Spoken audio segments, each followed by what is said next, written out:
आपल्यासोबत जे गृहस्थ आहेत हा प्रभाग क्रमांक 7 आहे। आता या 7 प्रभागामधील अनेक नावं दुसरीकडे गेलेली आहेत, काही नावं गायब झालेली आहेत। यांचा नेमका प्रॉब्लेम काय आपण समजून घेऊया। दादा नमस्कार, काय नाव आपलं? अशोक मोहनलाल बोकरिया। तुमचा प्रॉब्लेम काय नेमका? काय नाही, मी रविवार पेठेत राहतो, माझे नाव या मतदार यादीत नाही आहे। आता तुम्ही रविवार पेठेमध्ये राहता, किती वर्ष?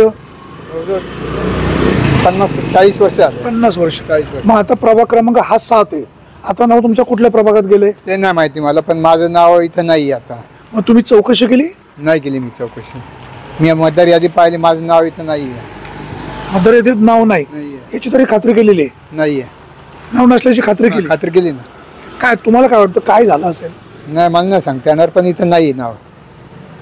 मग आता मतदार यादीत कुठं आहे का नाव ते पाहिलं नाही? नाही, चौकशी केली नाही। आता काय चौकशी करायचं कारण नाही आपलं, काय आपलं काम फक्त मत द्यायचं आहे।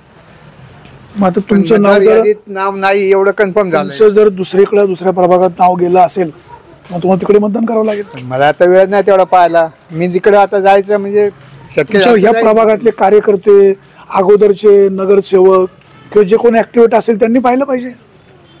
पाहायला पाहिजे म्हणा, पण आता ते पण त्यांना मी सांगितलं, त्यांच्या कानावर घातलं मी, काही तर नाही। मनसेचे पूर्वीचे जोगळेकर तो युवक फार ऍक्टिव्ह होता, त्यांनी काय केलं नाही? नाही, त्यांनी केलं, पण ते काय उपयोग झाला ना त्याचा, उपयोग झाला नाही।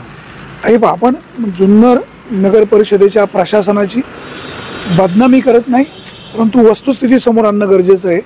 जर हे सर गेले अनेक वर्ष इथं राहतात, मलठणकर यांच्या 2-3 पिढ्या इथंच गेल्या, तर त्यांचं नाव दुसऱ्या प्रभागामध्ये जातं कसं? याच्यामध्ये काही झोल आहे का, काही डावपेच आहे का?